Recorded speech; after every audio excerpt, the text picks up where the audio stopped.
Shalom jemaat sekalian, sapaan pastoral bulan keluarga pagi ini dengan tema mendidik anak zaman now. Apakah Bapak Ibu pernah belajar mesin tik?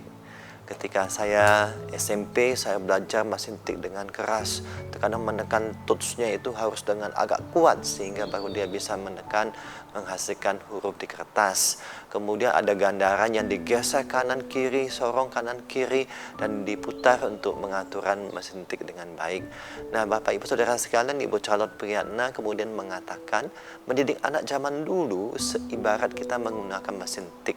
Terkadang menggunakan tekanan atau bentakan atau pukulan yang agak kuat untuk mendisiplin membentuk anak tersebut.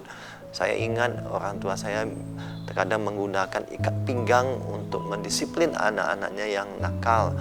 Itulah yang dilakukan. Namun berbeda dengan mendidik anak zaman sekarang, diibaratkan menggunakan iPad. Tinggal disentuh, digeser kanan kiri, tidak perlu ditekan kuat-kuat.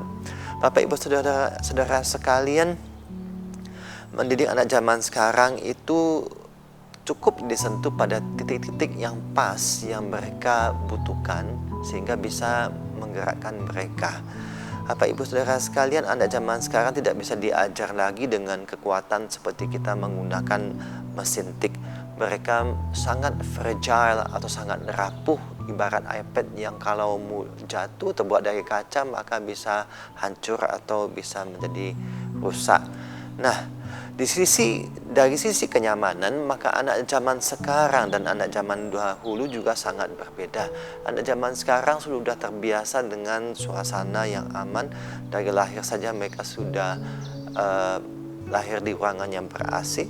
Kemudian mereka tidak lagi mengalami jalan kaki ke sekolah jauh-jauh atau naik sepeda ke sekolah.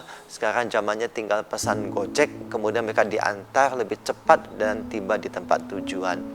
Maka pendekatan ke anak-anak zaman now perlu pendekatan dari hati ke hati, heart to heart. Dan karena mereka anak-anak zaman sekarang ini haus akan pengakuan, didengarkan, dan dimengerti. Jika kita sebagai orang tua dapat melakukan penyesuaian cara tersebut, maka mereka dapat bersikap lebih baik dan relasi orang tua dan anak dapat berjalan lebih erat. Rasul Paulus mengajarkan agar bapak-bapak jangan membangkitkan amarah di dalam hati anak-anak. Ini memberikan peringatan kepada kita. Jangan-jangan cara kita mendidik anak kita menimbulkan kepahitan di dalam hati, menimbulkan amarah di dalam hati anak-anak. Karena kita tidak menyesuaikan cara mendidik anak itu sesuai dengan zaman sekarang ini. Nah, cara mendidik anak bisa berubah Bapak Ibu Saudara sekalian, tetapi prinsip dalam mendidik anak itu tidak boleh berubah. Maka firman Tuhan mengatakan, didiklah anak kita sesuai dengan ajaran dan nasihat Tuhan. Ajaran nasihat Tuhan merupakan prinsip yang harus terus kita ajarkan kepada anak-anak kita. Itu yang tidak bisa berubah. Mari kita sebagai orang tua terus memikirkan cara-cara yang up to date untuk bisa menjangkau, merebut hati anak-anak kita. Tetapi prinsip pengajaran, nasihat, ajaran Tuhan tetap bisa kita tanamkan ke hati anak-anak kita. Selamat berjuang para orang tua. Tuhan memberkati kita sekalian. Amin.